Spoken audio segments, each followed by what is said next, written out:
नमस्कार, मैं श्रुति सिंह। स्वागत है आप सभी का इनसाइड झारखंड न्यूज के बुलेटिन में। चले जाते हैं आज की खबरों के बारे में।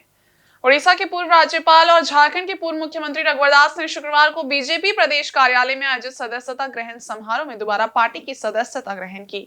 प्रदेश अध्यक्ष बाबूलाल मरांडी ने खुद रघुवर दास को पार्टी की सदस्यता दिलाई। इस दौरान हजारों की संख्या में भाजपा कार्यकर्ताओं ने उनका स्वागत किया। इस खास अवसर पर प्रदेश अध्यक्ष बाबूलाल मरांडी, डॉक्टर रविंद्र कुमार राय, नागेंद्र त्रिपाठी, करमवीर सिंह, राकेश प्रसाद सहित अन्य वरिष्ठ नेता मौजूद थे। पूर्व मुख्यमंत्री रघुवर दास ने अपने संबोधन की शुरुआत सभी को झारखंड जोहार कहकर किया। उन्होंने आगे कहा कि भगवान बिरसा मुंडा की धरती है। श्रद्धेय भारत रत्न अटल बिहारी वाजपेयी के अथक प्रयास से झारखंड बना है। ऐसा लग रहा है मानो माँ के आंचल तले वापस आया हूँ। बूथ स्तर से लेकर प्रदेश स्तर तक के कार्यकर्ता ने मेहनत की, लेकिन आशा के अनुरूप सफलता नहीं मिली। हमने वो दिन भी देखा है जब मात्र 2 सांसद थे, पर हमें निराश होने की जरूरत नहीं है। We will come back soon। उन्होंने आगे अपने संबोधन में कहा कि आज 10 जनवरी का दिन ऐतिहासिक दिन है। भारतीय जनता पार्टी में 2019 के बाद दूसरी बार मैं सदस्यता ले रहा हूं। राज्यपाल बनने से पूर्व मैंने सदस्यता से इस्तीफा दिया था। उस समय मुझे काफी दुख हुआ था। सभी झारखंड के नेता कार्यकर्ताओं के प्रति आभार प्रकट करता हूं। चुनाव में हार जीत होती है, लेकिन हमें चलते रहना है। सत्ता प्राप्त करना हमारा उद्देश्य नहीं है। झारखंड की जनता ने जो जनादेश दिया, भारतीय जनता पार्टी के कार्यकर्ता होने के नाते मैं जनादेश का सम्मान करता हूँ। 5 से 6 महीने का समय सरकार को देना चाहिए, उनके कार्यों को देखना चाहिए। हम सरकार से टकराना नहीं चाहते, लेकिन टकराने से डरते भी नहीं हैं। सदस्यता अभियान में राष्ट्र सेवा है। कल से 1 घंटा पार्टी के प्रति समर्पित होकर काम करना है। भाई नागेंद्र जी और मंच पर विराजमान सभी महानुभावगण, यहाँ उपस्थित आए हुए हमारे सम्मानीय आज की सदस्यता अभियान में आप सबको झारखंडी जोहार। जय झारखंड, जय झारखंड, जय झारखंड, जय झारखंड। भारत माता की जय, भारत माता की जय, भारत माता की जय। भगवान बिरसा मुंडा और वीरों की पवन भूमि भारत रत्न, भारत के पूर्व प्रधानमंत्री श्रद्धेय अटल बिहारी वाजपेयी द्वारा बनाए गए अपनी राज्य की भूमि पर अपनी भूमिका में, अपनी पुरानी भूमिका में लौटकर ऐसा लग रहा जैसे मां के आंचल तले वापस आया। राज्यपाल होना गरिमा की बात होती है, पर संगठन का दास होना गर्व की बात होती है। देश के प्रधानमंत्री आदरणीय मोदी जी प्रधान सेवक हैं और मैं भी एक सेवक बनकर आपकी और झारखंड की जनता की सेवा करने हैं। सूर्य उत्तरायण में जाएगा, लेकिन इस बार 2025 का सूर्य महाकुंभ के साथ आया है और इस महाकुंभ में अमृतपान झारखंड का हर निवासी करे और इस 2024 के विधानसभा चुनाव में हमारे आदरणीय प्रदेश अध्यक्ष बाबूलाल मरांडी जी के नेतृत्व में बूथ स्तर से लेकर प्रदेश के एक एक पदाधिकारी कार्यकर्ता पूरी ईमानदारी से मेहनत की, लेकिन विजय श्री हमें प्राप्त नहीं। आशा के अनुरूप हमें सफलता नहीं मिली, लेकिन हमें निराश होना नहीं है। हम तो ऐसे दिन भी देखे हैं जब हमारे 2 सांसद हुआ करते थे, 1984 तो विपक्षी हमारी खिल्ली उड़ाते थे, परिवार नियोजन का नारा देता था, हम दो हमारे दो। लेकिन भारतीय जनता पार्टी के लाखों कार्यकर्ता देश में पार्टी की विचारधारा, विचार परिवार और अपने कार्यकर्ताओं के बल पर आज हम दुनिया की सबसे बड़ी पार्टी भारतीय जनता पार्टी। इधर झारखंड के पूर्व मुख्यमंत्री रघुवर दास के स्वागत के दौरान एक बड़ा हादसा हो गया। उनके आगमन पर आतिशबाजी के जरिए भव्य स्वागत की तैयारी की गई थी। इसी दौरान आतिशबाजी के चिंगारी से एक बाइक में अचानक आग लग गई। इस दुर्घटना में वहां मौजूद लोगों में अफरा तफरी मच गई। ये हादसा उस वक्त हुआ जब समर्थक जोर शोर से रघुवर दास का स्वागत कर रहे थे। आतिशबाजी की चिंगारी पास में खड़ी एक बाइक पर जा गिरी। देखते ही देखते बाइक आग की लपटों में घिर गई। मौके पर मौजूद लोग आग बुझाने का प्रयास करने लगे, जिसके बाद किसी तरह आग पर काबू पाया गया। इस हादसे में किसी के हाथाहाथ होने की खबर नहीं है। फिलहाल मौके पर स्थिति सामान्य है। वहीं घटना का वीडियो सोशल मीडिया पर तेजी से वायरल हो रहा है, जिसमें बाइक को जलते हुए देखा जा सकता है। वहां मौजूद बीजेपी कार्यकर्ता और ट्रैफिक पुलिस आग को बुझाने का प्रयास कर रहे हैं।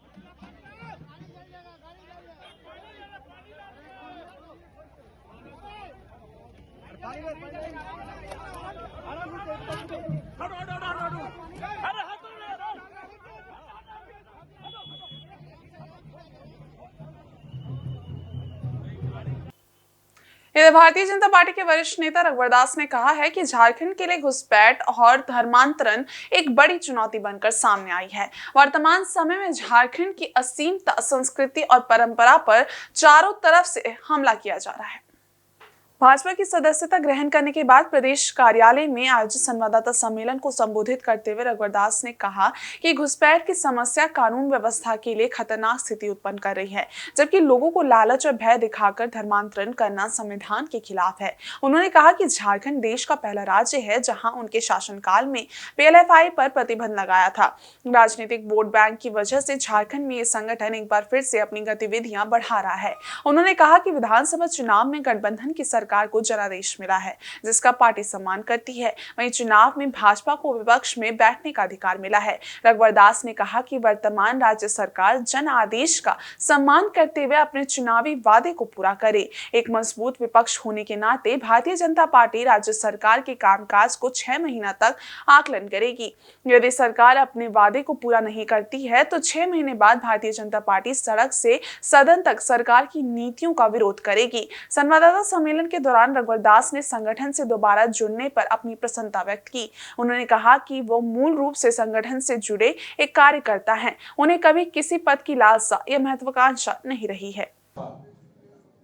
एक फिट और फाइटिंग भाजपा बनाने की दिशा में झारखंड प्रदेश ने फिर से एक बार सिद्ध किया पूरे देश में कि भारतीय जनता पार्टी एक ऐसी पार्टी है जहां एक समान कार्यकर्ता भी पार्टी की निष्ठा से, पार्टी की विचारधारा के प्रति प्रतिबद्ध होकर काम करे तो उस व्यक्ति शिखर तक भी जा सकता है। ये सिद्ध हमने आदरणीय प्रधानमंत्री जी की भी देख सकते हैं, कोई भी एक गरीब परिवार में जन्मे और आज दुनिया के सबसे बड़े लोकतांत्रिक देश का तीसरी बार भारतीय जनता पार्टी और एनडीए सरकार का नेतृत्व कर रहे हैं।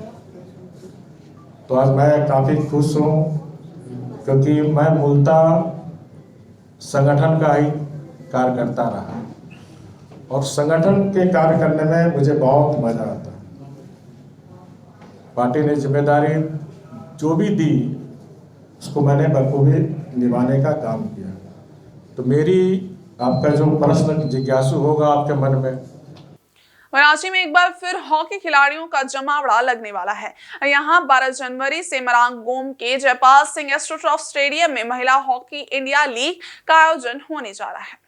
HIL में 4 टीम शामिल हो रही हैं, जिसमें विभिन्न देश के खिलाड़ी खेलते नजर आएंगे। चारों टीम रांची पहुंच चुकी हैं और ट्रफ में पसीना बहा रही हैं। बंगाल टाइगर की टीम शुक्रवार को मैदान में पसीना बहाती दिखेंगी। झारखंड हॉकी के अध्यक्ष भोलानाथ सिंह ने बताया कि इस तरह के आयोजन में खिलाड़ियों का हौसला बढ़ता है, साथ ही जूनियर खिलाड़ियों को सीखने का भी मौका मिलता है। इस मैदान में पहले भी कई अंतर्राष्ट्रीय मुकाबले हो चुके हैं।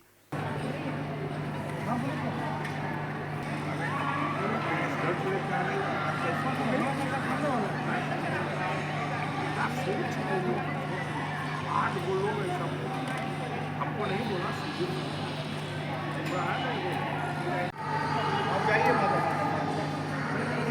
इसी में करते हैं आप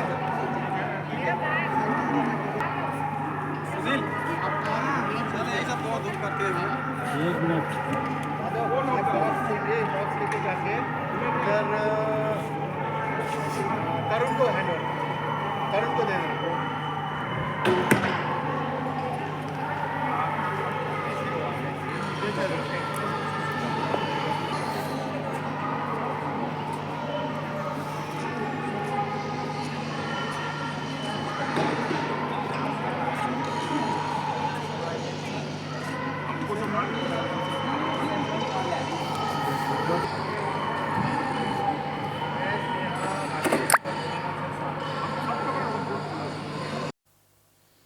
और जमशेदपुर की सुनारी पुलिस ने नशीली कफ सिरफ बेचने वाले एक आरोपी को गिरफ्तार किया है। आरोपी चोरी छिपे युवाओं को नशा करने के लिए इन्हें बेचता था।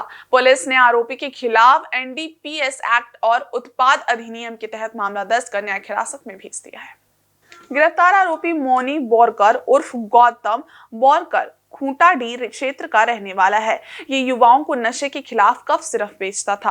पुलिस ने गुप्त सूचना के आधार पर उसे पकड़ा। मामले का खुलासा करते हुए सिटी एसपी कुमार शुभाशीष ने बताया कि आरोपी मोनी बोरकर खूंटाडीह में एक झोपड़ी को किराए में लेकर नशे के सामानों को वहीं से सप्लाई करता था। उसकी गिरफ्तारी के बाद झोपड़ी की जांच करने पर उसमें से विनसेरेक्स कफ सिरप 107 पीस और ओनेरेक्स कफ सिरप 29 पीस बरामद किया गया है। इसके अलावा उसके पास से पुलिस ने 23 लीटर देशी महुआ शराब और 2 मोबाइल बरामद किया है। बताया जाता है कि वो नए युवाओं को ये सिरप उपलब्ध कराता था और इसका आदी बनाता था। एसपी के अनुसार एक अन्य व्यक्ति भी इसके साथ शामिल है। उसे पकड़ने के लिए छापेमारी चल रही है।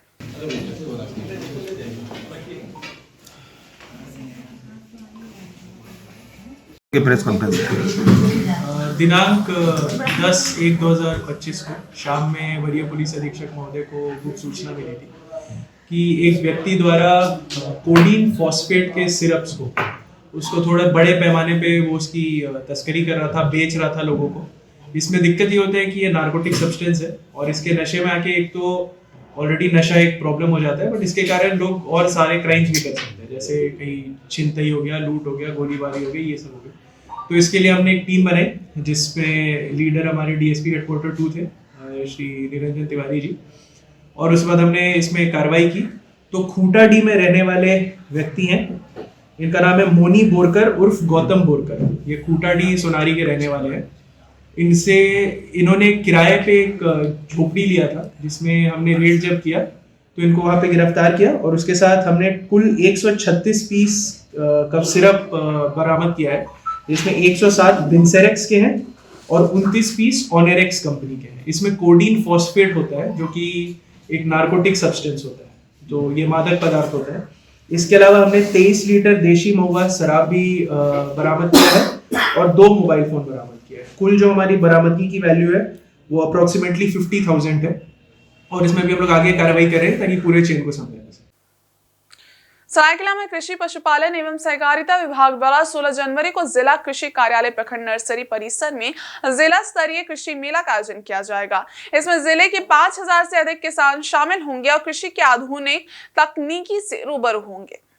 कृषि मेला आयोजन के संबंध में जानकारी देते हुए जिला कृषि पदाधिकारी सह आत्मा परियोजना के निदेशक संजय कुमार सिंह ने कहा कि जिले के प्रत्येक प्रखंड से किसान इस मेले में भाग ले रहे हैं। उन्हें कृषि के आधुनिक तकनीकी के संबंध में जानकारी दी जाएगी। इस मेले में किसान अपनी अच्छी उपज का प्रदर्शन भी कर सकेंगे। जिला कृषि पदाधिकारी ने बताया कि पूरे राज्य में कृषि पशुपालन एवं सहकारिता विभाग द्वारा जिला स्तरीय कृषि मेला का आयोजन से कृषि प्रदर्शन का आयोजन किया जा रहा है। उन्होंने कहा कि इस मेले में किसानों को अच्छे प्रशिक्षकों द्वारा कृषि संबंधी जानकारी दी जाएगी। मेले में किसानों को केंद्र एवं राज्य सरकार द्वारा सब्सिडी निर्धारित कृषि उपकरण का वितरण भी किया जाएगा। इसके अलावा किसानों को सशक्त बनाने के लिए अच्छे बीज का भी वितरण किया जाएगा। उन्होंने बताया कि मेले का उद्घाटन 16 जनवरी को दोपहर 12 बजे होगा, जबकि इससे पहले कृषि प्रदर्शनी के लिए किसानों के प्रदर्शन का पंजीकरण प्रातः 8:30 बजे से ही प्रारंभ हो जाएगा।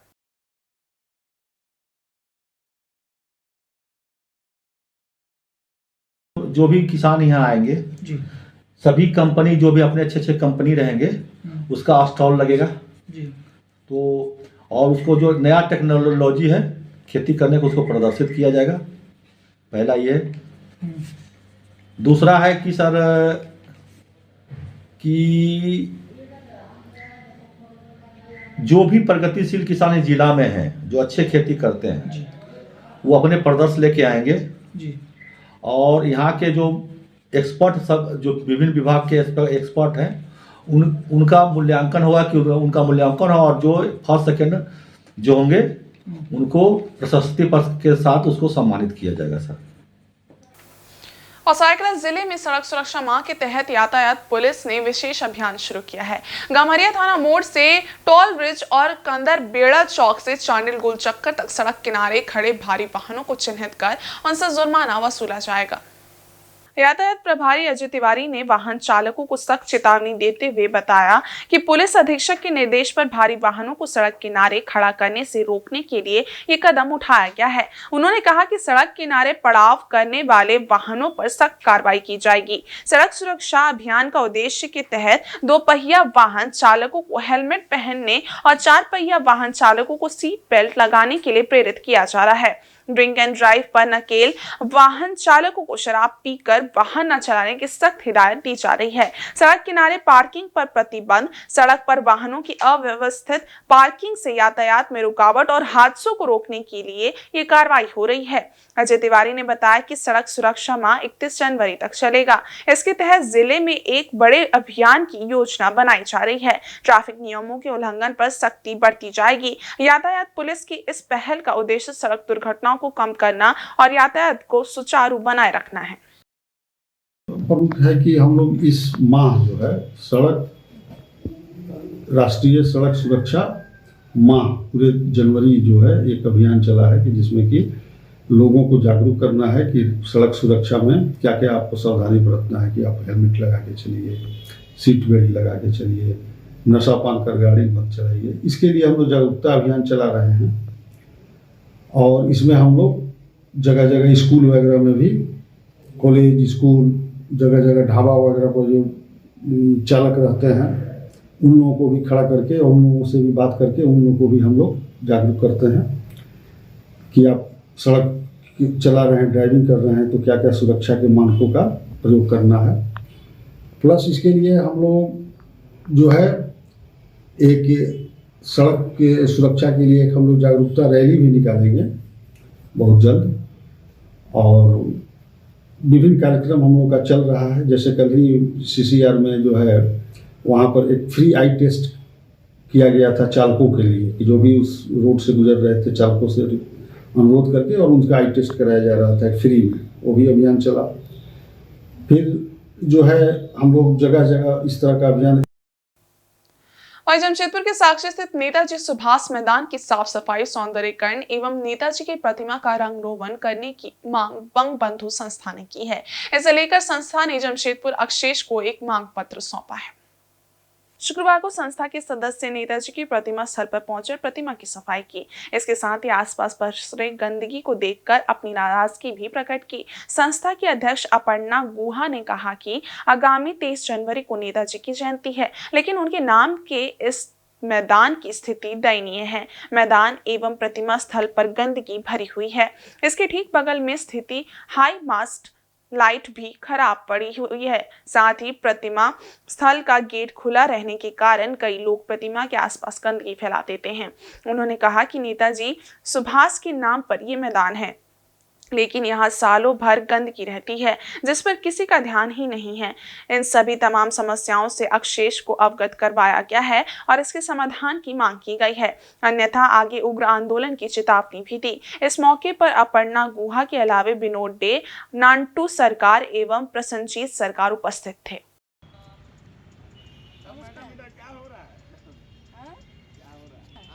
इसलिए सब पूरा तैयारी तो करना पड़ेगा ना, नहीं करने से कैसे नहीं वो शुरू करेगा। देखिए हर साल के बाद इस साल भी हम लोग सुभाष चंद्र बोस के जन्म जयंती जो हमारे 23 जनवरी को मनाते हैं, तो उसके पहले हम लोग जेनेसी को लेटर देते हैं कि ताकि जो हाईमाक्स जो लाइट है ना, ये लाइट ताकि पहले दिन से जले, क्योंकि सिर्फ 23 जनवरी नहीं 22 जनवरी से ये हाईमाक्स लाइट कम से कम जले, क्योंकि इसके लिए हमने बहुत दिन से ही बोले थे कि ताकि ये हाईमाक्स लाइट जलना चाहिए, हमारे सालों भर ये चलना चाहिए। क्योंकि आज साक्षी में जो एक हमारे यहाँ पर सुभाष चंद्र बोस जो हमारे देश के जो सेनानी हैं उनके यहाँ पर मूर्ति लगा हुआ है, और शाम होने से जिस तरीक़ा से यहाँ पर गंदगी चलती है, गंदगी बहुत सारा काम भी उसी तरह का ही चलता है, नशे की एक जगह बन गई है ये। दूसरी बात है कि सब तरह के आदमी कभी आते हैं, जब भी हम लोग आते हैं तो देखते हैं कि यहाँ पर किसी ने खाना खा के छोड़ा है और किसी ने यहाँ पर कुछ करके बैठ रहे हैं, कुछ ऐसे बैठे हुए हैं पैर उठा के बैठे हुए, पर उनका ये अंदाज नहीं लगता है कि सुभाष चंद्र बोस जो हमारे देश के लिए क्या नहीं किया, उस महान व्यक्ति को किस तरीक़ा से रखना चाहिए, ये सबको समझना पड़ेगा। बागवानी का शौक बड़ा फायदेमंद होता है। इसमें आपका मन भी लगा रहता है और खुद के उगाए हुए ताजे फल और सब्जियां भी खाने के लिए मिल जाती हैं। इसी सोच के साथ जमशेदपुर की सुनीता नूपुर अपने घर में बागवानी कर रही हैं। सुनीता ने अपने घर में एक उत्कृष्ट बगीचा तैयार किया है, जिसमें सैकड़ों पेड़ पौधों के साथ साथ फूल उनके घरों की शोभा बढ़ा रहे हैं। दरअसल जमशेदपुर में गार्डन ऑफ द ईयर प्रतियोगिता चल रही है। इसके तहत शहर के विभिन्न फ्लैट्स व बंगलों में रहकर बागवानी करने वाले लोगों के बीच टाटा स्टील हॉर्टिकल्चर विभाग के द्वारा प्रतियोगिता कराई जाती है। इसी क्रम में 5 जजों की टीम सुनीता नूपुर के बिष्टुपुर स्थित बंगले में पहुंची और बागवानी का जायजा लिया। सुनीता नूपुर का कहना है कि बागवानी में मेहनत तो लगती है, जैसे एक छोटे बच्चों को अपना बचपन से पाल पोस कर बड़ा करती हैं, वहीं एक पौधे के साथ भी होता है, मगर इसमें जितना आनंद है वो किसी में नहीं है। उनके गार्डन में 25 से 26 तरह के फूल हैं, वहीं साग सब्जी भी उनके बगीचे में लगे हुए हैं।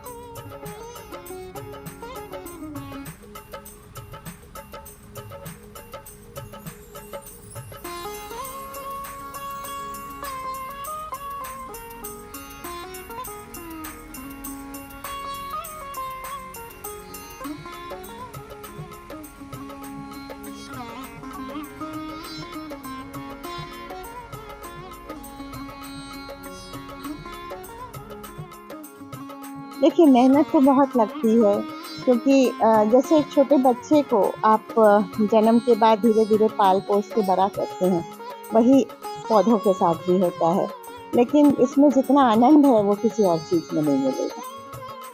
मेरे गार्डन में आज जितने भी सीजनल हैं तो 20 वैरायटी के सीजनल फ्लावर्स आपको देखने को मिलेंगे, और 25-26 वैरायटी के आपको इंडोर प्लांट्स मिलेंगे, वाटर प्लांट्स भी हैं, सक्लेंट्स का कलेक्शन मेरे पास बहुत ही अच्छा है, कैक्टस भी है, मेडिसिनल प्लांट्स हैं, वेजिटेबल गार्डन भी है मेरे पास। वेजिटेबल में कैबेज है, फूल गोभी है, आलू है, प्याज है, धनिया, मेथी, पालक, लाल साग, लौकी, कुमड़ा, जो मुझे अभी याद आ रहा है, टमाटर, बैंगन, मिर्ची, मूली, गाजर। अभी थोड़ी खरीदनी पड़ रही है क्योंकि सब्जी तैयार हो रही है, लेकिन 10 दिन के बाद से मुझे करीब 1.5 महीने तक सब्जी नहीं खरीदनी पड़ेगी। इसका देखिए मेन ऑब्जेक्टिव है कि जो लोग गार्डन मेंटेन। इधर जमशेदपुर के जिला शिक्षा विभाग में शुक्रवार को अनुमंडल स्तरीय समीक्षा बैठक का आयोजन किया गया। इसमें जिला शिक्षा पदाधिकारी एवं जिला शिक्षा अधीक्षक ने विद्यालय के प्रधानाध्यापकों एवं शिक्षा विभाग के कर्मियों के साथ अलग अलग बैठक कर उन्हें दिशा निर्देश दिए। जिला शिक्षा पदाधिकारी मनोज कुमार व जिला शिक्षा अधीक्षक आशीष कुमार पांडे ने कहा कि सभी प्रधानाध्यापक अपने विद्यालयों में अगले 1 महीने में शैक्षणिक माहौल को परीक्षा के अनुरूप तैयार करें। मैट्रिक एवं इंटर के परीक्षार्थियों की तैयारी बेहतर ढंग से कराएं, ताकि गत वर्ष की भांति इस वर्ष भी पूर्वी सिंहभूम जिला अव्वल रहे। सभी विद्यालयों पर नजर रखी जा रही है। जिस विद्यालय का रिजल्ट खराब होगा उस पर कार्रवाई होनी तय है। उन्होंने प्रधानाध्यापकों को निर्देश दिया कि मैट्रिक एवं इंटर की परीक्षा होने तक किसी भी शिक्षक को आकस्मिक अवकाश न दें। बेवजह अवकाश लेने वाले शिक्षक एवं देने वाले प्रधानाध्यापक दोनों ही दोषी करार दिए जाएंगे। शिक्षक छात्रों को अधिक से अधिक रिवीजन करवाएं ताकि बेहतर रिजल्ट हासिल किया जा सके। बैठक में धालबुम अनुमंडल के हाई स्कूलों के प्रधानाध्यापकों ने भाग लिया।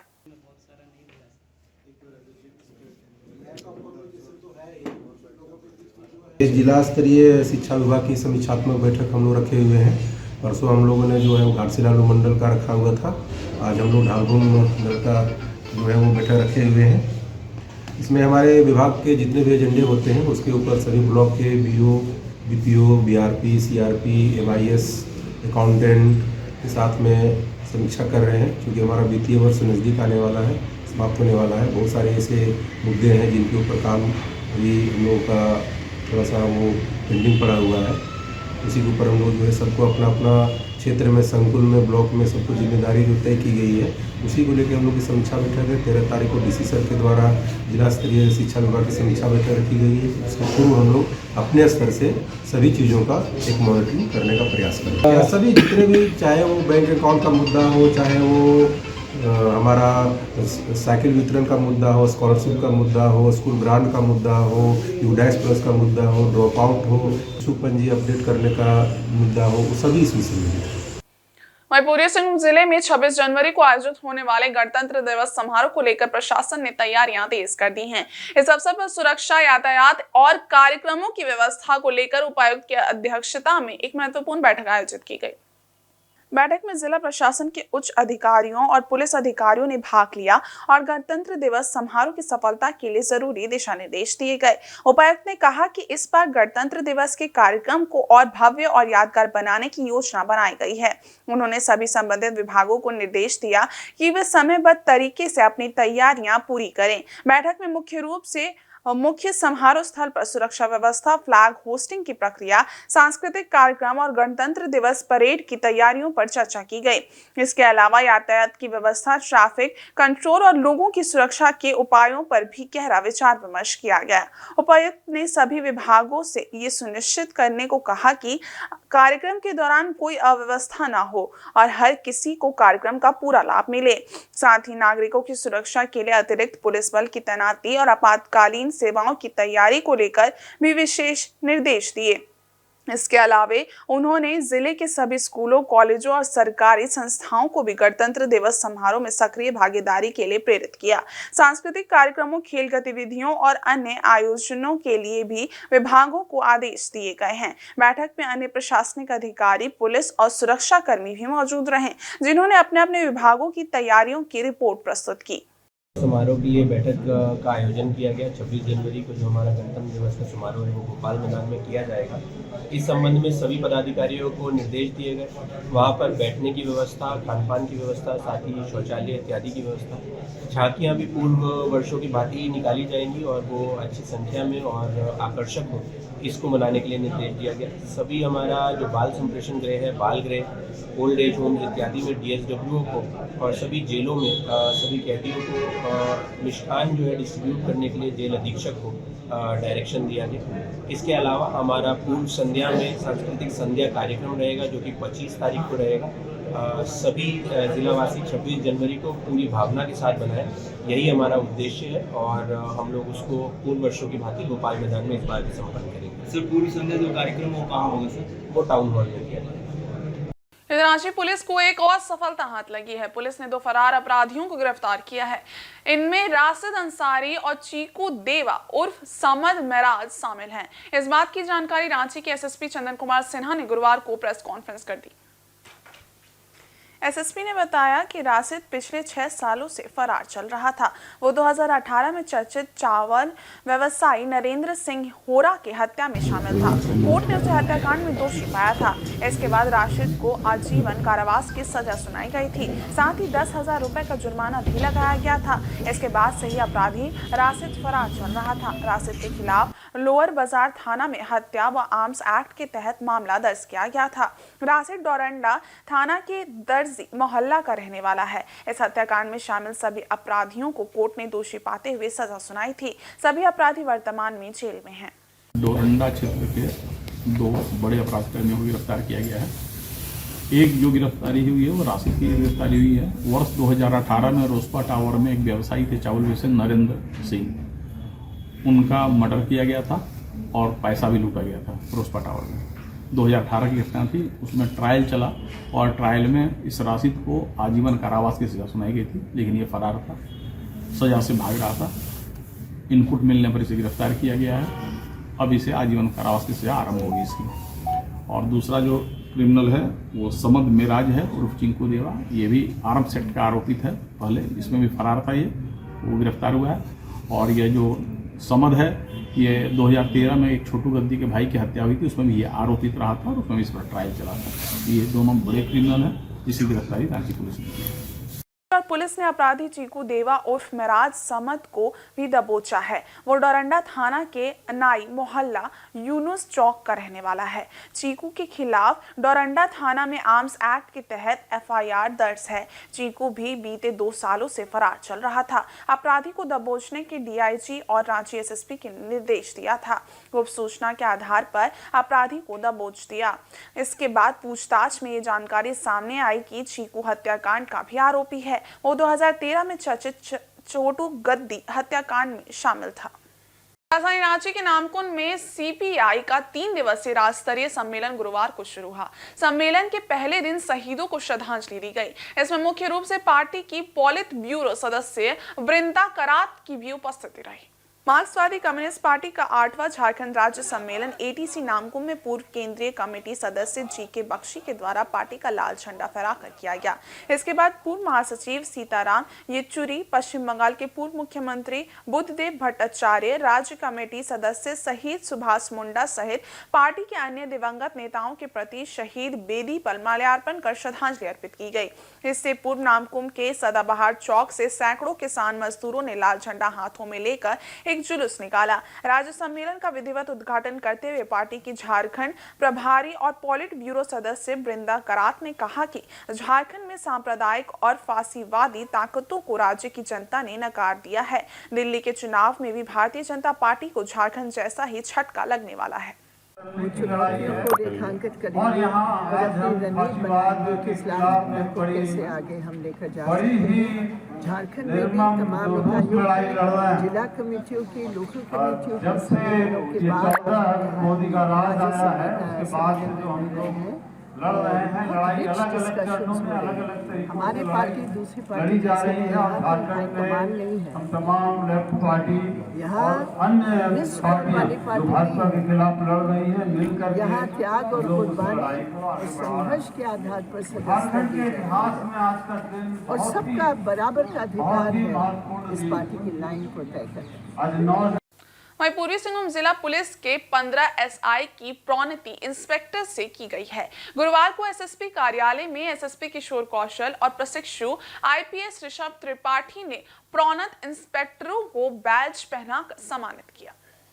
इसके लिए SSP कार्यालय के सभागार में गुरुवार को एक विशेष कार्यक्रम आयोजित किया गया। SSP किशोर कौशल ने सभी प्रोन्नत पुलिस निरीक्षकों को बैज लगाकर उनका उत्साहवर्धन किया। इस मौके पर पुलिस एसोसिएशन के सदस्य भी उपस्थित थे। कार्यक्रम के दौरान SSP ने नव प्रोन्नत पुलिस निरीक्षकों को बधाई देते हुए कहा कि प्रोन्नति के साथ जिम्मेदारियां भी बढ़ती हैं। आप सभी को अपने कार्य क्षेत्र में कानून व्यवस्था बनाए रखने और जनता की सेवा में और अधिक तत्परता दिखानी होगी।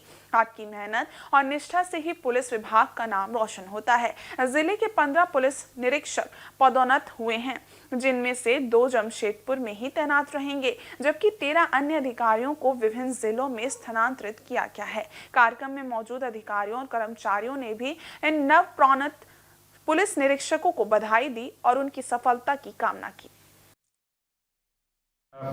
पुवनी संवर्ग के 15 पदाधिकारियों का उन्हीं संवर्ग में प्रोन्नति उन्हें प्रदान की गई है।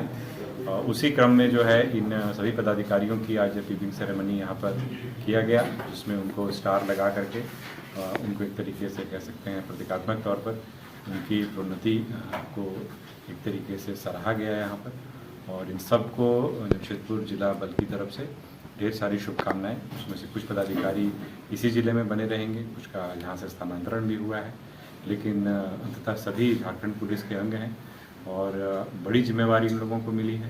तो उम्मीद करते हैं कि बड़ी जिम्मेवारी को बखूबी ये लोग आने वाले समय में निभाएंगे। जमशेदपुर शहर को पूरे भारत में रक्तदाताओं के शहर के रूप में जाना जाता है। आज इसी तथ्य को फिर से साबित किया टीम पीएसएफ के सबसे युवा रक्तवीर एवं स्वामी विवेकानंद जी से प्रेरित लिशांत साहू ने। उन्होंने अपने 19वें जन्मदिन पर पहला स्वैच्छिक रक्तदान किया। उन्होंने अपना एसटीपी रक्तदान कर सबसे युवा एसटीपी रक्तदान करने का किताब अपने नाम करते हुए युवाओं के लिए मानवता की मिसाल पेश की। रक्तदान के पश्चात प्रतीक संघर्ष फाउंडेशन ने लिशांत साहू को प्रशस्ति पत्र एवं प्रतीक चिन्ह देकर सम्मानित किया। रक्तदान करने के समय पिता किशोर साहू एवं माता माया साहू ने बेटे का हौसला बढ़ाया। मौके पर जमशेदपुर ब्लड सेंटर के जीएम संजय चौधरी, चिकित्सक doctor love Bahadur Singh, team PS के निदेशक अरिजीत सरकार समेत अन्य लोग उपस्थित थे। चलिए, आज फिर से वो गर्व का क्षण है कि एक सबसे युवा रक्तवीर लिशांत साहू ने आज अपना जन्मदिन यानी 19वां वर्ष में सबसे पहला एसडीपी रक्तदान किया। इसके पहले 2024-25 नवंबर को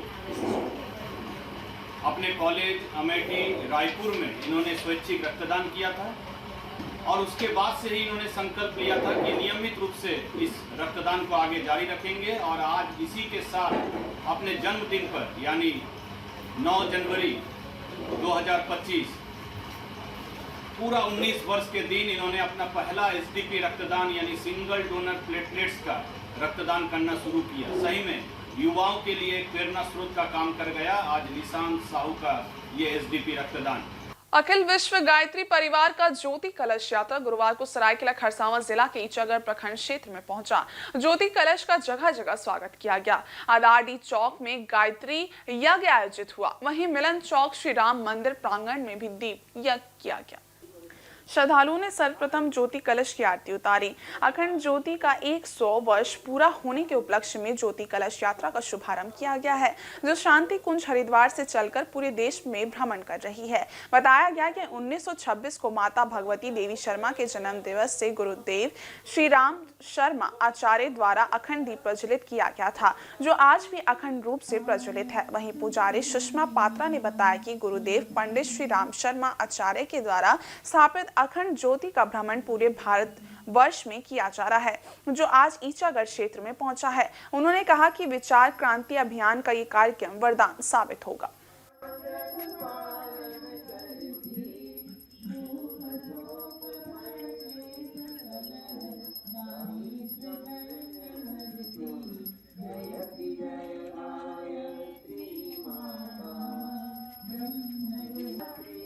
उद्देश्य यह है कि जो ज्योति कलश है यह अखंड ज्योति है। परम पूज्य गुरुदेव पंडित श्री राम शर्मा आचार्य जी ने इसकी स्थापना शांति कुंज में की थी। उनकी जो माता जी थे 1926 में इस ज्योति का उन्होंने इस ज्योति की प्रज्वलित की और गुरुदेव इसके नाम से अखंड ज्योति पत्रिका की स्थापना एवं उनकी लेखनी प्रारंभ किया उन्होंने। इसके बाद में युग निर्माण कार्य योजना इस ज्योति के सानिध्य में बैठकर के परम पूज्य गुरुदेव ने संपन्न किया। समस्त जितने भी उनके युग निर्माण योजना हेतु जो भी कार्य उन्होंने प्रारंभ किया, इस ज्योति के सानिध्य में बैठकर उन्होंने इस कार्य को प्रारंभ किया और आज इतना बड़ा विशाल मिशन खड़ा हो चुका है। तो हमारा यह जो अखंड ज्योति है पिछले 100 वर्ष से निरंतर ये जल रही दीपक ज्योति। आज पूरे भारत में इस ज्योति को हम भ्रमण करा रहे हैं, इसलिए ताकि सरायकेला जिले के कांड्रा पदमपुर स्थित आधुनिक पावर प्लांट लिमिटेड कंपनी के विस्थापितों ने कंपनी प्रबंधन पर वादाखिलाफी का आरोप लगाया है। ग्रामीणों का कहना था कि प्रबंधन ने रोजगार और मुआवजा देने का भरोसा दिलाकर जमीन का अधिग्रहण किया, लेकिन 26 साल बाद भी मांगों की पूर्ति नहीं की गई। इसे लेकर विस्थापितों ने गम्हरिया सीओ कार्यालय पहुंचकर एक मांग पत्र अंचलाधिकारी के नाम सौंपा, जिसमें मांग की गई है कि रैयतदारों को कंपनी द्वारा स्थापना से पूर्व किए गए सभी वादों को पूरा किया जाए। विस्थापितों ने बताया कि उन्हें जमीन के बदले अब तक न उचित मुआवजा मिला है और न ही स्थायी नौकरी। प्रबंधन टाल मटोल का रवैया अपनाए हुए है, जिसके चलते रैयतदार सालों से भटक रहे हैं। बता दें कि पूर्व में भी विस्थापित अपनी मांगों को लेकर आंदोलन कर चुके हैं, लेकिन कोई सुनवाई नहीं हुई है। हम लोग आज सीओ को ज्ञापन दिए कंपनी के विषय में। आधुनिक पावर प्लांट जो 2009 को हम लोग का ग्राम पदामपुर में स्थापित हुआ है, जो स्थापित होकर 12 वर्ष बीत चुका है। कुछ ऐसा ज़मीन रहता है जिसका ज़मीन सारा लेके अभी तक उनको बकाया रकम भी नहीं मुआवजा किया है, और ना ही अभी तक हम लोग को अस्थायी नौकरी दिया गया है। जब भी कंपनी प्रबंधक से मिलते हैं तो उन्होंने हम लोग को खाली आश्वासन दिया गया है, और ना अभी तक कुछ उसके विषय में कुछ बताया। जमीन हम लोग दिए हैं, उसके उपरांत हम लोग एग्रीमेंट किए हैं। अच्छा, ऐसे कितने लोग हैं? अभी तक हम लोग 52। और आज के इस बुलेटिन में बस इतना ही। हम कल फिर हाजिर होंगे कुछ और नई खबरों के साथ। तब तक के लिए देखते रहिए इनसाइड झारखंड न्यूज। धन्यवाद।